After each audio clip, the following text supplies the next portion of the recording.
Até a cobra-rei tem medo deste matador de cobras. Este animal não só atormenta a cobra-rei, mas também transforma a cobra gigante em uma refeição e não morre com sua picada venenosa.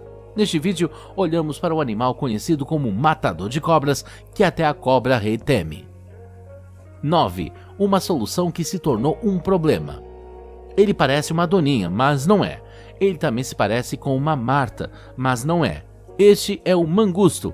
No total, existem mais de 30 espécies de mangusto. Uma das espécies mais conhecidas são os suricatos, que também fazem parte dessa família dos mangustos. O mangusto é um pequeno mamífero parecido com um gato, de corpo esguio e cheio de energia. Durante séculos, o mangusto foi adorado e considerado um animal único devido à sua capacidade de evitar a morte por uma picada de cobra venenosa. Na antiga Mesopotâmia, os mangustos eram sagrados para o deus Ningulim, que se uniu a Ningirima, um deus da magia chamado para a proteção contra cobras. De acordo com o historiador grego Diodoro Sículos, os egípcios adoravam os mangustos nativos por lidarem com cobras venenosas e ocasionalmente comer ovos de crocodilo.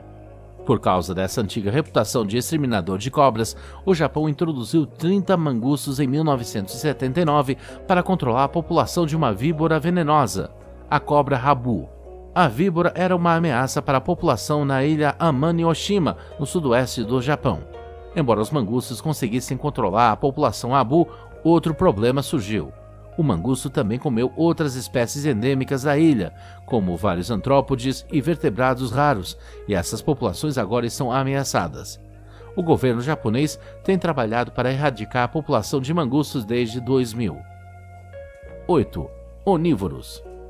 Todos eles são onívoros, então eles comem alimentos vegetais e animais. O mangusto não é nada exigente quando se trata de comida. Não importa se sua presa é uma cobra longa, uma aranha rastejante ou um coelho fofo, o mangusto comerá qualquer coisa. Come principalmente insetos e gosta de morder minhocas, sapos, pequenos roedores, lagartos, pássaros e caranguejos. Para complementar sua dieta, ele também come ovos, raízes, frutos silvestres, sementes e nozes, mas sua comida favorita são cobras. E para descobrir como ele mata e devora a cobra-rei, fique de olho até o número 1. 7. Eles não são populares aqui. A maioria das espécies de mangusto vem da África, mas algumas vêm da Ásia ou da Europa. Mas existem alguns lugares no mundo onde os mangustos não são bem-vindos. Isso se deve ao enorme apetite do mangusto. Você não precisa de muitos desses animais gananciosos para virar o equilíbrio ecológico de um habitat completamente de cabeça para baixo. Por exemplo, na Nova Zelândia, todas as espécies de mangustos são proibidas, exceto o suricata, o meerkat. Eles são classificados como um novo organismo proibido de acordo com a Lei de Substâncias Perigosas e Novos Organismos da Nova Zelândia de 1996. Como resultado, nenhum mangusto pode ser importado para o país. Mas eles também não querem mangustos nos Estados Unidos por causa de sua natureza destrutiva. Eles foram introduzidos no Havaí e em Porto Rico no final do século XIX para controlar ratos nas plantações de açúcar. Mas este projeto foi ineficaz porque um mangusto caça durante o dia enquanto os ratos saem à noite. Em vez disso, comeram lagartos e pássaros nativos e seus ovos até a extinção de várias espécies. Em Porto Rico, eles também comiam cobras. 6. Animais sociais. Algumas espécies de mangustos vivem sozinhas, enquanto outras são muito sociais. Eles vivem em grupos de cerca de 6 a 40 indivíduos. Esses grupos familiares vivem, viajam e lutam juntos como uma equipe. Eles não ficam em um lugar por muito tempo, mas mudam de um local para outro após cerca de uma semana. Alguns grupos são enormes e têm 50 ou mais membros de família. Esses grupos podem ser liderados por um macho alfa e uma fêmea, que geralmente são os únicos que se acasalam e reproduzem. Os outros mangustos são trabalhadores, cada um com sua tarefa específica.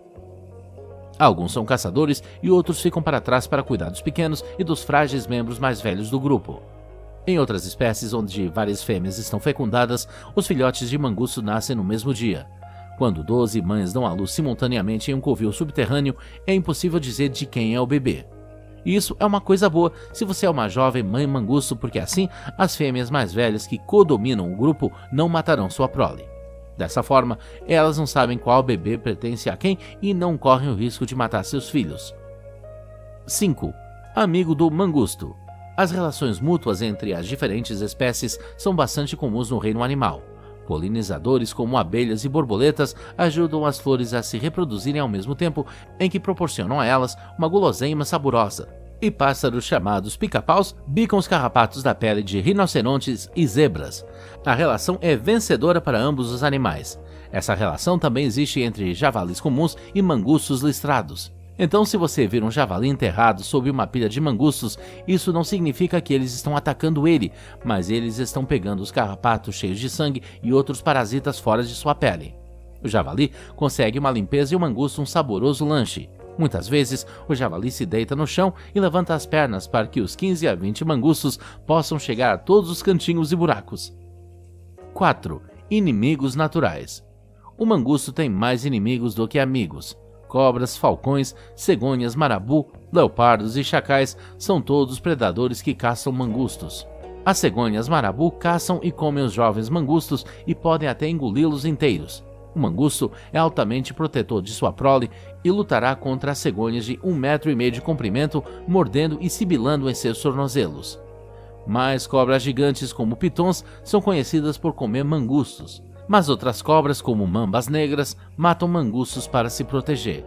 Elas provavelmente não comerão mangusto depois.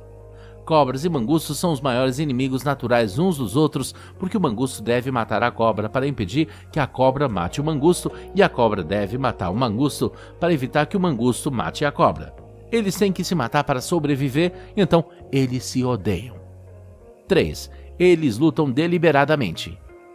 Os mangustos que vivem em grupos fazem tudo juntos, incluindo lutar contra um inimigo. Este inimigo não precisa ser um predador, mas pode também ser outra família de mangustos. Quando famílias de mangustos listrados se preparam para lutar, eles formam linhas de batalha. Os mangustos listrados pesam apenas cerca de 3 quilos cada, mas as lutas podem durar mais de 1 hora. Um estudo feito por Michael Kant, biólogo que estuda a espécie há 25 anos, descobriu que as fêmeas são motivo da guerra. Ele descobriu que um dos objetivos das lutas é dar às fêmeas a chance de acasalar com os machos de seus oponentes. Isso evita ou reduz o risco de endogamia dentro do grupo. Os cientistas acham que as fêmeas desempenham um papel ao instigar esses conflitos para escapar dos machos em seus grupos familiares durante a confusão e o caos da batalha. 2. Sem medo de ninguém. Os mangustos não temem ninguém. Eles são altamente agressivos quando se trata de defender a si mesmos, suas famílias e seu território. Eles não fogem de nenhum inimigo. Na natureza, foi observado que mangustos lutam com leões gigantes, enormes cegonhas e outros animais que podem vencê-los facilmente. Eles não são páreo para esses animais gigantes, mas simplesmente não têm medo. Ao caçar, o mangusto também tem como alvo presas grandes. Se o mangusto vir uma cobra adormecida deitada em algum lugar, não hesitará em atacá-la. No entanto, o mangusto nem sempre consegue dominar uma piton. Em alguns casos, os papéis se invertem repentinamente e o caçador se torna a vítima. Geralmente, isso acontece com mangustos que atacam apenas uma cobra cujo tamanho subestimaram. Se o mangusto caça com seu grupo, as chances são muito reais de que a piton esteja nas últimas. O grupo cerca o réptil por todos os lados e primeiro morde a cabeça e a cauda e depois todos começam a morder e a despedaçar o animal. Você pode pensar que uma piton é uma presa fácil para um grupo de mangustos, porque a piton não é uma cobra venenosa, mas o mangusto também mata a venenosa cobra-rei. Então, como eles fazem isso? 1. Até a cobra-rei tem medo deste matador de cobras. Se houvesse uma luta entre um mangusto e uma cobra-rei, o mangusto provavelmente venceria. O mangusto vence cerca de 80% de suas lutas com cobras. Uma luta com uma cobra-rei não é exceção. O mangusto vence a cobra porque tem uma estratégia excelente. Ele vai provocar a cobra mordendo sua cauda e pulando continuamente até que ela se canse. Então, o mangusto morderá a cabeça da cobra. Para um mangusto experiente, basta uma mordida para esmagar o crânio da cobra. Mas a cobra também morde de volta durante a luta. Acredita-se que o mangusto seja imune ao veneno da cobra, mas isso não é totalmente verdade. Ele tem alguma resistência ao veneno, mas evita ser mordido simplesmente por seus rápidos movimentos ninja. Sua pelagem espessa também torna difícil para a cobra agarrá-la bem. Se a cobra conseguir morder o mangusto um número suficiente de vezes, pode matá-lo com uma sobrecarga de veneno. Uma cobra vence o mangusto quando o mangusto ainda é jovem e pode cometer um erro. No entanto, quando o mangusto consegue matar a cobra, não há outra opção a não ser comer o réptil. Eles podem comer a cobra venenosa porque o veneno não entra em sua corrente sanguínea. Quem teria pensado que um animal tão pequeno seria capaz de lutar e derrotar adversários tão grandes?